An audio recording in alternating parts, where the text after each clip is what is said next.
ইনুস সাহেব বলেছিলেন যে ফেসবুকে নোংরা সাইটগুলো আমরা বন্ধ করব। বন্ধ হয়েছে? আরো বেশি চালু হয়েছে। তুমি তো গুড ফর নাথিং, তুমি কিছুই করতে পারো না। হাসিনা ভারতকে যা ইলিশ মাছ দিয়েছে তুমি শুনেছি তার থেকে বেশি দিয়েছো। কেন এত পিরিত জাগলো কেন ভারতের জন্য? আমরা ভারতের মুশরিকদের বিরুদ্ধে, ঠিক না ঠিক? কোন শিরকের সাথে আমাদের কোনো সম্পর্ক।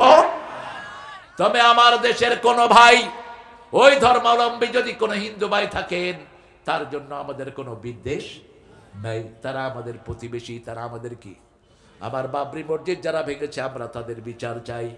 আমার মুসলমান সেজদা দিচ্ছে, তাদের গর্দানে যে হিন্দুরা পাড়া দিয়েছে তাদের বিচার আমরা চাই, ঠিক না ঠিক? এই মোদি কুত্তার হাতে লক্ষ লক্ষ মুসলমান শহীদ হয়েছে। কাশ্মীরের জেনোসাইডের জন্য এই মোদি দায়ী, গুজরাটের গণহত্যার জন্য এই মোদি কুত্তা দায়ী। এই কুত্তার নাম ওয়ার্ল্ড সন্ত্রাসীদের মধ্যে 1 নম্বরে উঠেছে। তুই মনে রাখ, তুই পাগল হইয়া অজ্ঞান হইয়া তুই মারা যাবি, ভারতের ক্ষমতা নেবে মুসলমান। সেই দিনই বেশি দূরে নয়, প্রতিদিন 20,000 লোক নতুন করে পড়ছে লা ইলাহা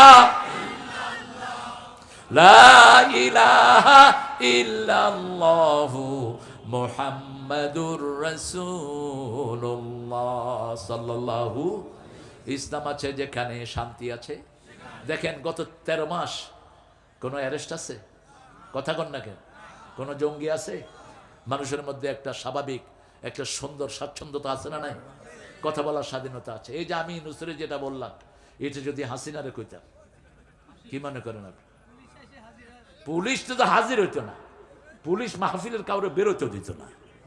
কত সবাই আগে কমিটি শেষ, আগে কি কমিটি শেষ। এক হুজুরকে ওয়াজ করতে নিল আওয়ামী লীগের এক চেয়ারম্যান। ওই বেচারা বসে বসে ওয়াজ শুনতেছে। হুজুর ওয়াজ করতে করতে কয়, ভাই ফেরাউন দেখেছেন, পড়েছেন, কখনো দেখেন? এই যে বসে আছে ফেরাউন।